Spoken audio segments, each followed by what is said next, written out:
She answered a 3 a.m. call for help, but it was a mistake. When Nurse Clara showed up at the mansion, she realized this wasn't a medical emergency. The single dad CEO wasn't looking for a nurse. He was looking for a new part of his family. Stay till the end to see the chilling truth behind the hospital that never lets its staff leave.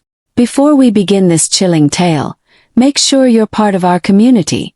Hit subscribe and turn on notifications so you never miss our powerful life-changing stories. This isn't just entertainment. Every video carries a deeper message to inspire and uplift you. Let's grow, learn, and face our fears together. Now let's dive into the nightmare. The phone screamed into the silence of her tiny apartment. Nurse Clara jolted awake, her heart slamming against her ribs. The digital clock glowed 3:07 a.m. in angry red numbers. She fumbled for the phone, her fingers clumsy with sleep. A man's voice, rough with panic, spilled through the receiver. "My daughter, she cannot breathe, please help." Clara was already pulling on her scrubs before her brain caught up. The address he gasped out was unfamiliar, but the terror in his voice was not something she could ignore. The night air bit her skin as she rushed to her car. Streetlights flickered like dying stars overhead. Her GPS led her to a sprawling mansion, its windows dark except for one on the second floor. She sprinted to the door, her medical bag thumping against her hip. The door swung open before she could knock. A man loomed in the doorway, his face shadowed. His grip on her wrist was ice cold and too tight. "Thank God you are here," he said, but his voice was all wrong, too calm. Clara's pulse spiked. The house smelled like antiseptic and something sour beneath. A child's whimper echoed from upstairs.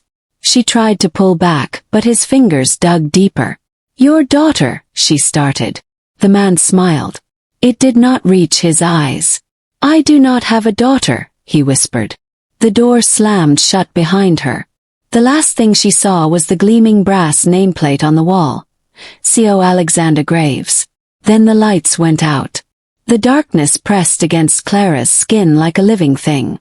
A single candle flickered to life in the hallway, casting long, twisting shadows. Alexander Graves' face emerged from the gloom, his expression unreadable. "You came," he said softly. Even though it was a wrong number. Clara's breath came fast and shallow. The air was thick with the scent of old medicine and something metallic. Her training screamed at her to run, but her feet stayed rooted to the floor. A soft whimper came from upstairs again. Sounded like a child. Clara's instincts warred. Duty against dread. "Who's crying?" she demanded, forcing her voice steady. Graves tilted his head, studying her. "My son," he said. "Not my daughter." The words sent a chill down her spine. The call had been about a daughter. She took a step back, but Graves moved faster. His hand clamped around her arm, his grip like iron. "You're needed here," he murmured. The candlelight glinted off something in his other hand. A syringe. Clara's pulse roared in her ears. She twisted free, her medical bag crashing to the floor. Pills and bandages scattered across the marble tiles. Graves lunged. She dodged, sprinting toward the stairs, toward the sound of the crying child. If she could just reach them, maybe she could. A door creaked open above her. A small figure stood at the top of the stairs, silhouetted in dim light. Clara froze. The child took a step forward. Then another. And then. The little boy smiled. It was the same smile as his father's. "Me won't." Behind her, Graves' voice was a whisper in the dark. "Now you see why I called for help." The candle went out, and the house swallowed Clara whole. The darkness was absolute. Clara's hands trembled as she reached out, her fingers brushing against cold wallpaper. Somewhere in the blackness, a child's laughter echoed, high-pitched and wrong like a broken music box. A hand closed around her wrist. Cold. "Miss Nurse," the little boy whispered, his breath smelling faintly of antiseptic. "Daddy says you're here to make me better." Clara's throat tightened. She could hear Graves moving in the darkness, his shoes clicking against the hardwood floor. The boy tugged her forward with surprising strength. Her shoulder bumped against a doorframe. Like blinding white hospital lights flooded her vision. She gasped. The mansion's grand hallway had transformed into something out of a nightmare. For drips lined the walls. Medical monitors beeped in erratic rhythms. And in the center of the room stood a hospital bed, rusted, stained, with leather restraints hanging loose. Graves stepped into the light, his face eerily calm. "You understand now," he said, gesturing to the boy. "5 nurses before you. None of them could fix him." The child climbed onto the bed, his movements jerky like a puppet on strings. His small hands patted the mattress beside him. "Your turn, Miss Nurse." Clara's legs gave out. She collapsed to her knees as the truth crashed over her. This wasn't a rescue mission. It was an audition. And if she failed, she'd join the others. Somewhere in the house, a phone began to ring. Graves smiled. "Right on time," he murmured. "The next one always calls at 3:33 a.m. The boy giggled, pulling a scalpel from under his pillow. Clara's scream never left her throat. The lights went out again, and the house waited for its next guest. The scalpel glinted in the boy's hand as the last emergency light flickered. Clara's training kicked in. She rolled sideways just as the blade whispered through the air where her throat had been. The medical bag. Her fingers scrambled across the floor, finding the cold metal of her trauma shears. The boy pounced again, his sweet voice singing, "Miss Nurse won't leave, no, no, no." A crash from downstairs, the front door splintering. Red and blue lights pulsed through the windows. Graves' smile vanished. "You called them," he hissed. Clara clutched the shears tighter, remembering the panic button on her keychain she'd pressed in the car. The boy's head snapped toward the noise, his neck bending at an impossible angle. His giggles turned to snarls. Police radios crackled up the staircase. But Graves moved faster. A needle plunged toward Clara's neck. She twisted, feeling the cold sting as it grazed her skin. The bedroom door exploded inward. For one frozen second, Clara saw the truth in Graves' eyes. Not a monster. Just a broken father. A father who would burn the world to save his son. Then the room erupted in shouts and gunfire.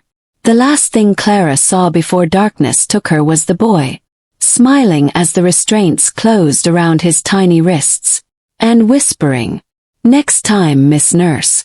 Next time." Epilogue. The hospital discharge papers trembled in Clara's hands. Reporters called it a miracle rescue. The doctors said the drugs Graves used would cause nightmares. But Clara knew the truth when she saw the morning paper. CEO's son vanishes from maximum security hospital. That night, her phone rang at 3:33 a.m. A child's voice whispered, "You promised to make me better." And outside her window, small fingers tapped against the glass. The tapping grew louder, insistent, rhythmic, like a heartbeat against the glass. Clara sat frozen in bed, her hospital-issued sweatpants clinging to her legs with cold sweat. The streetlight outside cast long shadows across her bedroom wall. One shadow moved wrong. Too tall for a child. Too still for the wind. The phone slipped from her trembling fingers. The voice on the line gurgled now, wet and choking. "You left us, Miss Nurse." A new sound joined the tapping, the creak of her window sliding open. Clara's breath came in short, panicked bursts. She should run. She should scream. But her body remembered the needle's kiss. The restraints. The way Graves had whispered. "He just needs the right doctor," as the drugs pulled her under. A small figure perched on her windowsill, backlit by the moon. The boy's hospital gown fluttered around stick-thin legs. In one hand, the scalpel. In the other, something that glinted silver. Clara's stomach turned when she recognized it. Her own hospital ID badge. The one that had gone missing after surgery. The boy tilted his head, his too wide smile splitting his face. "Daddy says you're special," he sang, swinging his legs. "That's why your skin fits better than the others." The shadow behind him stepped forward.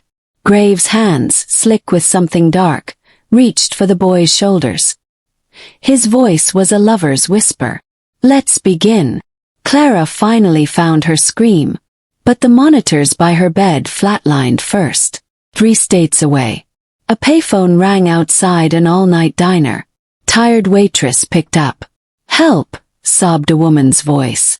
"My son can't breathe." The waitress sighed, grabbing her coat. Some heroes never learn. And some children never stop hunting. The waitress's sensible shoes crunched over gravel as she approached the address given, a decaying Victorian house at the edge of town. Moonlight bled through broken windows, painting the porch in jagged silver stripes. She hesitated when she saw the door already ajar. A coppery tang hung in the air. "Hello." Her voice bounced off empty walls. Something wet dripped onto her cheek. She wiped it away. Her fingers came away red. The ceiling creaked. Looking up, she saw them. Clara's lifeless eyes staring back through the rafters, her skin stitched crudely to something that twitched. A child's giggle echoed from the basement. The waitress turned to run, only to collide with Graves' broad chest. His surgical mask was spattered crimson. "Thank you for coming," he murmured, syringe glinting. Behind him, the thing wearing Clara's face dropped from the ceiling with a wet thud. Its 2 long fingers curled around the waitress's ankle. The last thing she heard was the boy singing, "Nurse will stay forever now." As the door slammed shut, cross town, a phone rang in an empty police station. The caller ID flashed. "Clara Hospital RM 302. The dispatcher answered. Silence. 3 slow breath. A child's whisper. "We need another one." The line went dead. Outside, a streetlight flickered, then went out, one by one. The darkness spread through town like spilled ink. In the hospital morgue, drawer number 302 slid open with a metallic scream, empty except for a single scalpel and a child's handwritten note. "Playing doctor is more fun with real parts." At the edge of the woods, a payphone rang. No one was there to answer. No one needed to. The message played itself in staticky whispers. Code blue. Room 417. Stat. Inside the hospital, monitors began alarming up and down the 4th-floor corridor. Nurses rushed toward room 417, where the cardiac arrest patient sat up smiling. His small hands clutched something fleshy and still beating. "Missed me," the boy giggled. The crash cart toppled over as the first scream tore through the night. Graves stepped from the shadows, his scalpel catching the fluorescent light. "Let's find Daddy some new helpers," he murmured. Down the hall, a phone began to ring. The night shift charge nurse reached for it automatically. "Emergency department," she answered. The voice on the other end made her blood freeze. "We're ready for our next shift now." Her eyes darted to the security monitors, where dozens of small, pale faces pressed against the ambulance bay doors, all smiling, all whispering the same 3 words. "We brought scalpels." The lights flickered once, then went out forever. The hospital generators roared to life with a dying gasp, casting the emergency room in pulsing red emergency lights. The charge nurse backed away from the monitors, her shoes squeaking in something warm and wet on the floor. The ambulance bay doors groaned under unnatural weight. Something scratched at the glass, long fingernails on tempered windows. A child's voice, multiplied by dozens, chanted through the walls. "Let us in. Let us in." The phone slipped from her numb fingers. Static hissed from the receiver as the voice repeated, "We're already inside." A crash echoed from the pediatric wing. Then another from ICU. Silence. The kind of silence that comes between heartbeats. The nurse turned toward the sound of squeaking wheels. A gurney rolled toward her of its own accord. On it lay Graves, his chest split open like a medical textbook diagram, and sitting cross-legged inside his ribcage. "Boy." His small hands worked busily with suture thread. "Almost done, Daddy," he sang. Behind them, shadows moved where shadows shouldn't. Small shapes with scalpels. Big shapes with needles. All wearing familiar faces. The nurse reached for the crash cart defibrillator, only to find the paddles already pressed against her own chest. The boy smiled. Clear. The last thing she saw was the army of stitched-together nurses stepping from the darkness. Their vacant eyes reflected the flickering exit sign. As the doors locked behind them, somewhere else, a phone rang in another hospital. Another tired nurse answered. Another voice begged for help. And far away, in a morgue drawer marked number 302, something small and smiling stirred beneath a stained sheet. Waiting. Always waiting. For the next shift change. The ringing phone echoed through the empty nurses' station at St. Mary's Hospital. A new nurse, young, idealistic, reached for the receiver. Emergency department, how can I dash? Her voice caught as the line crackled with familiar static. A child's whisper curled through the earpiece. We found you. Down the hall, elevator doors slid open. The scent of antiseptic and rotting meat wafted out. The nurse's trembling hand hovered over the panic button. Too late. The heart monitor at Station 3 blared to life, though the bed had been empty for hours. A rhythmic beeping. Then a new sound. Clip-clop. Clip-clop. Small footsteps in oversized surgical boots. The nurse turned slowly. The boy stood behind her, wearing a doctor's coat that pooled around his ankles. His smile stretched too wide. Daddy says it's time for your performance review. From the elevator, leather restraints slithered across the floor like living things. The nurse opened her mouth to scream, but the cardiac monitor flatlined first. Epilogue. The newspaper headline read, Another hospital closed amid staffing shortages. But if you pressed your ear to the boarded-up entrance at 3:33 a.m., you might hear the squeak of gurney wheels, the whisper of sutures through flesh, and a child's voice singing the nursing creed. First do no harm. Unless Daddy asks you to. Somewhere a phone is ringing. Will you answer? The phone's shrill ring tore through the silent on-call room. Dr. Evans jerked awake, his pager silent, the hospital corridors outside eerily still. 3:33 a.m. glowed blood-red on the digital clock. He grabbed the receiver, his mouth dry with sleep. Dr. Evans speaking. Static crackled. Then a wet, gurgling whisper. We need a surgeon. His blood ran cold. That voice. He'd heard it before. During last month's mass casualty drill. The one based on the Graves Hospital incident. A metallic snick sounded behind him. The doctor turned slowly. His surgical kit lay open on the desk. The scalpel was missing. From the shadowed corner of the room came a soft, rhythmic sound. Snip, snip, snip.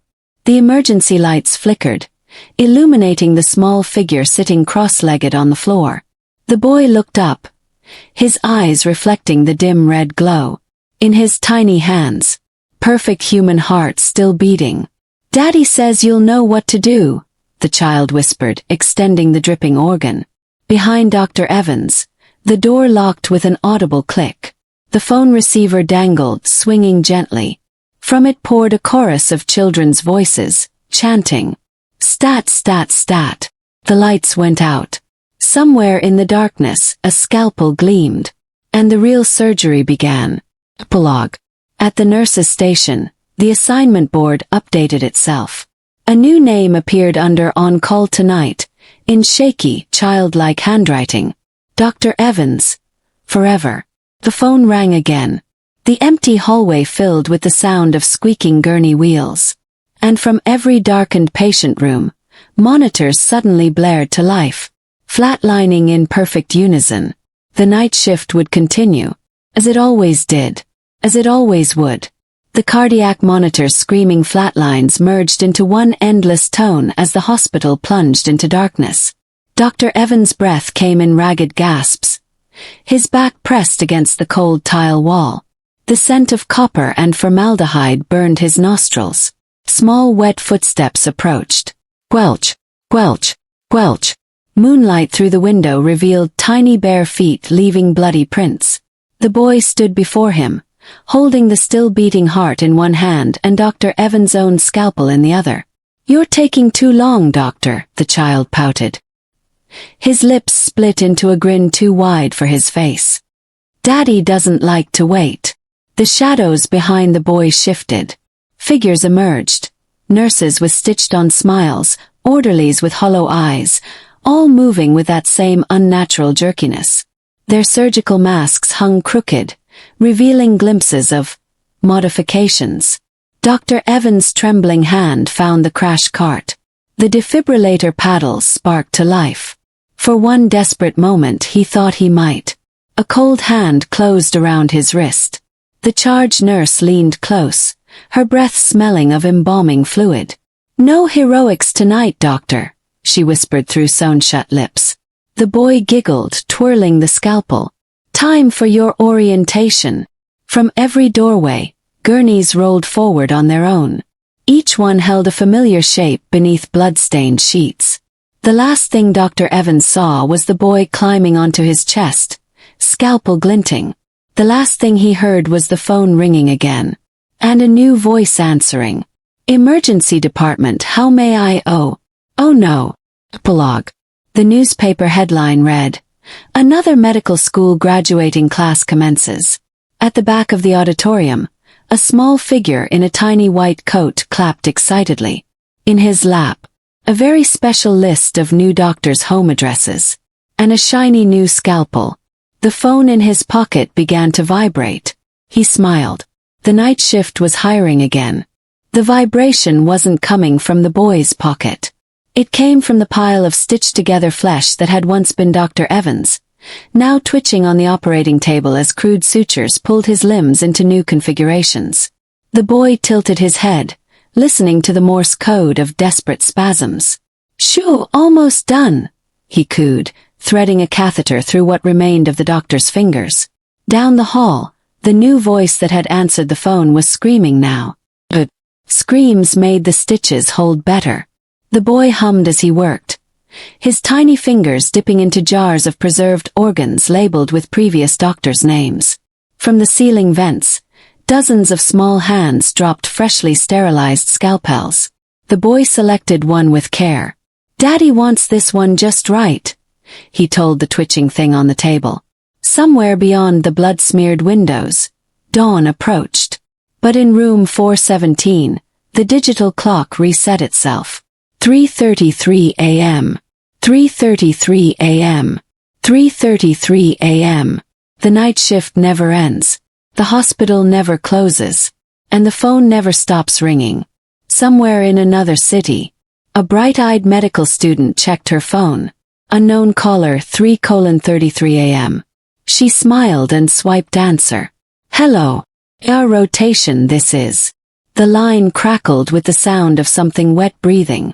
And a child's voice whispering. "We've been waiting for you." Narrator whispering. Clara thought she escaped. But the night shift never truly ends. Cut to Clara, now a shell of herself, sitting in a diner booth at 3:33 a.m. Her hands tremble around a coffee cup.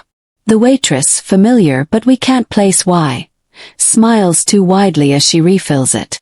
Waitress, sweetly. "Long night, hon." Clara's phone buzzes.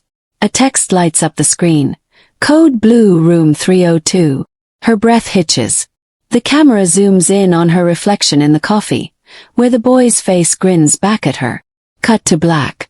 A child's laughter fades into the sound of a flatlining heart monitor. Narrator. Some calls. You can never hang up on. Final shot. The diner door chimes as Clara walks out, toward the glowing red emergency sign of a hospital in the distance. The camera lingers on her abandoned coffee cup, where the liquid has swirled into a perfect crimson heart. Text on screen. The end. Or just another shift.